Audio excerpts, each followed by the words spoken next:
हुआ साधना, तू आ गई, घर देख कितना गंदा पड़ा है और रसोई भी साफ कर देना। तेरी भाभी सुबह जल्दी जल्दी में सब ऐसे ही छोड़ जाती है। अब मुझसे होता नहीं, फिर भी करती रहती हूँ। एक काम कर, सफाई कर, बढ़िया सा खाना बना। आज तो जी भर के खाऊंगी, वरना कितनी बार तो सूखी सब्जी या दाल बना लेती है पूजा। जल्दी में कुछ कर नहीं पाती, फिर थकी शाम तक आती है। बेचारी तो कभी दलिया खिचड़ी बनाकर रख देती है, या बाजार से ऑर्डर करके मंगा लेती है, या फिर साथ में ही कुछ खाने पीने का आइटम ले आती है। तुझे तो पता है मुझे एसिडिटी होने लगी है, मगर क्या करूं, मजबूरी है, खा लेती हूँ, पर पेट तो नहीं भरता। अब उससे क्या बोलूं, बेचारी सुबह से शाम तक नौकरी करती है। अब उसको भी कुछ कह नहीं सकते, वरना घर में लड़ाई झगड़ा हो जाएगा। तो ऐसे ही साझबूझ से रहती हूँ। राम सती जी के 4 बच्चे हैं। सबसे बड़ी बेटी साधना, बेटा धीरज, बेटी सपना, फिर छोटा नीरज है। बड़ा बेटा बहू अलग रहते हैं और अभी कुछ महीने पहले नीरज की शादी हो गई है, जिसकी पत्नी पूजा कामकाजी है। छुट्टियां शुरू हुई तो माँ राम सती जी ने अपनी बड़ी बेटी साधना के मायके बुला लिया। ऐसा हर बार ही करती थी। जब भी कोई काम होता उन्हें सिर्फ अपनी बड़ी बेटी ही याद आती थी। अभी सफर कर आई है, उसके हाल चाल तो पूछा नहीं, सीधा काम करने की बात कर रही है। माँ, तुम्हारे घर का तुम जानो, मैं तो यहाँ सिर्फ तुमसे मिलने आई थी। अब मैं अपनी ससुराल जा रही हूँ, यहाँ कोई सफाई और खाना नहीं बनाने वाली। पहली बार साधना का टका सा जवाब सुन राम सती जी का कुड़कुड़ा उठी। क्या बकवास कर रही है तू, यहाँ महीने भर रुकने हो नहीं वाली। देख घर की हालत कैसी हो रही है, साथ में मैं भी सीधी सादी और बेवकूफ़ निकली। यहाँ सब मेरे सीधेपन का फ़ायदा उठाते हैं। तू बड़ी बहन, बड़ी बेटी है, बोल मुझे पागल बनाते हैं। जिम्मेदारियों का पोटला मेरे सर पर रखकर अपनी जिम्मेदारियों से पल्ला झाड़ते रहे। माना बेटी की जिम्मेदारी मायके के प्रति होती है, तो क्या शादी करते ही माँ बाप की जिम्मेदारियां बेटी के प्रति खत्म हो जाती हैं? आपने जब कहा तब आपकी दुख बीमारी में आपके साथ खड़ी रही, हर काम आगे आगे करती रही, अपने ससुराल और घर के काम छोड़कर मायके में आपके कहे अनुसार हर काम किया। मगर मुझे क्या मिला? बेइज्जती, भेदभाव। साधना कैसी बहकी बहकी बातें कर रही हैं, क्या बेइज्जती कर दी तेरी? अब जैसा घर है वैसे ही रहेंगे, और क्या तेरे को भूखा मारते हैं यहाँ पर? मायके में काम नहीं करना ना कर, फालतू बातें ना सुना, सीधे सीधे बताऊं काम चोरी आ गई है तेरे मन में। बस माँ, बंद करो अपनी बकवास। आपको शर्म नहीं आती? हर बार मुझसे ही उम्मीद अपेक्षा रखने में 40 साल से आप यही कहती रही हैं। मेरे साथ पहले आपने बहन और नीरज 2 भाई पलवाए। हमेशा कहती ये तेरे छोटे भाई बहन हैं, इनका ध्यान रख।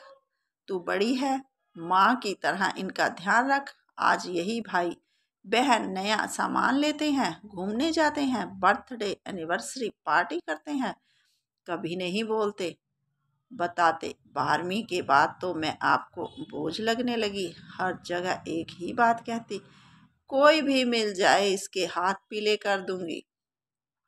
गांव में भी कर सकती हूँ, बस लड़का मिलना चाहिए। पढ़ाई छुड़वा कर घर पर बिठा दिया, घर के काम करवाती रही। इसी वजह से आज मेरी पूरी जिंदगी झाड़ू पोछा बर्तन कपड़े धोने में ही निकल रही है। जब आपकी छोटी बेटी और दामाद आते हैं, तब आपके घर के नए बर्तन कप प्लेटें सेट, बढ़िया बढ़िया चद्दर तकिए कवर निकल आते हैं। मैं, मेरे बच्चे और पति आते हैं तो जो भी हो उसी में संतोष कर लेते हैं।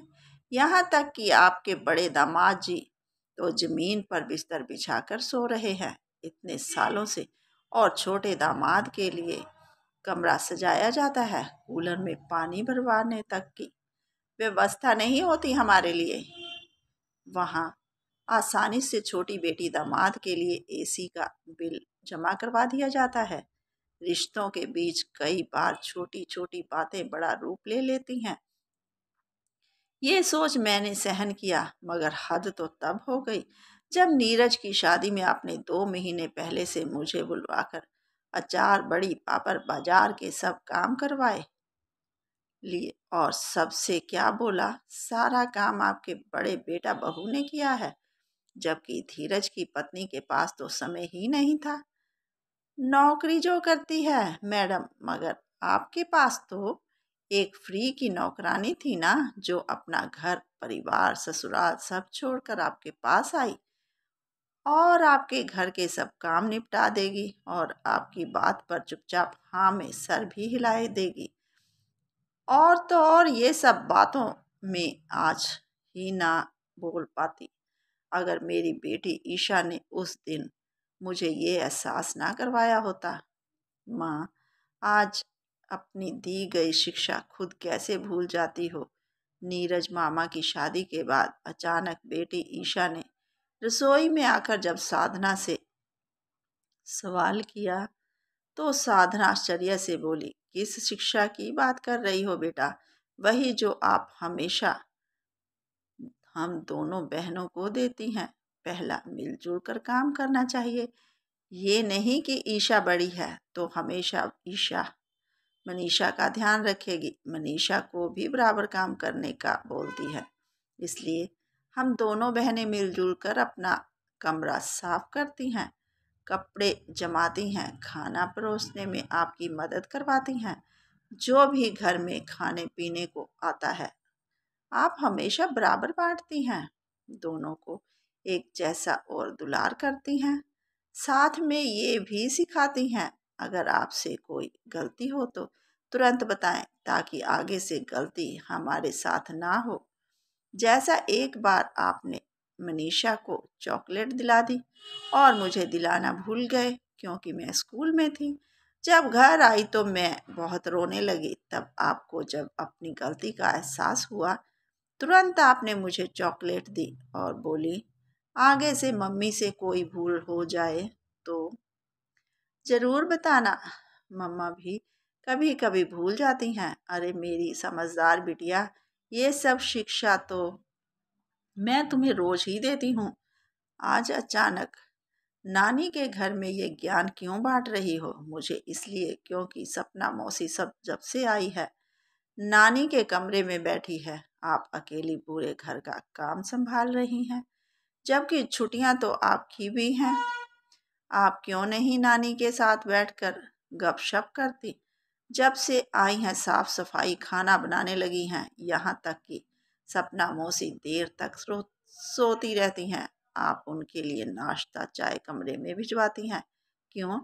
जब आप दोनों में आपको भी बराबर काम करना चाहिए ना। और नानी भी आपके साथ भेदभाव करती हैं। मौसी को कितनी सुंदर साड़ी पायल गिफ्ट में दी है और आपके लिए सूट का कपड़ा लाकर दे देती हैं। साधना वो चक्की सी खड़ी थी। अपनी समझदार होती बिटिया के सवालों के जवाब नहीं थे उसके पास। हमेशा सपना को छोटी है बोल माँ ने सारे काम उसी से करवाए। उसकी शादी थानेदार से हो गई, जिसके रुतबे के कारण भी आज भी सपना मायके में ठाठ से रहती है।